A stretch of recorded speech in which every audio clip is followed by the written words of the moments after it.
welcome to SmartFem and Friends. I'm your host, Leah Woodford, and with me is the side hustle millionaire, Tony Whatley. Hey, Tony, how are you? Hey, Leah, good to see you. I really enjoyed your event this weekend, and I can't wait to really catch up and share some value with your audience. I'm excited about that because I know you guys are asking, what is a side hustle millionaire? So Tony, I know your story, but let's talk about your story for my audience. The Side Hustle Millionaire is the title of my book, but it was actually a character that was derived by my editor of my book that I wasn't initially familiar with or comfortable with using, but it's all fact.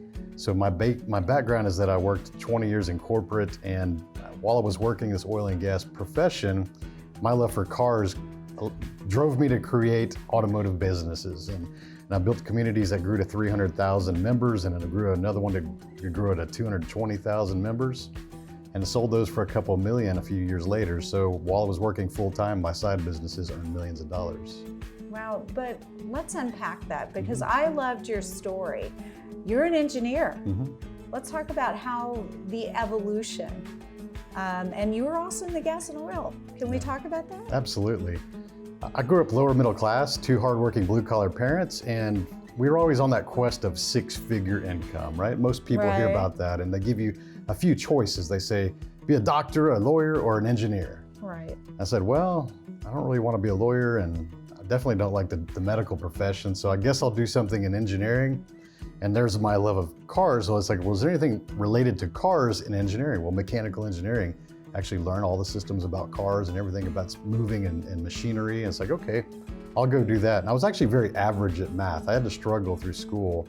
I don't do math in public. Yeah, it was tough. It was I had really good grades in high school, but then I go to engineering school and I was very average, because in engineering school, that's all the top level students and the whole average just basically goes down. And I really struggled because I was working full time, as you said, for 7 years. I was working in the chemical refineries at age 18, working outside in Houston area.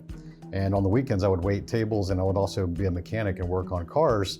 And I would just go to school at nighttime, taking 2 or 3 classes, per semester. And that's why it really took me so long, but I never changed majors, and I really wanted to see it through. And I was sleep deprived and anxious and broke and all these things that you think about. So whenever I hear people talking about college experience was super awesome and like, oh my God, my great years, I'm thinking you didn't have it very hard, because it was my worst time of my life. I can relate. I can totally relate.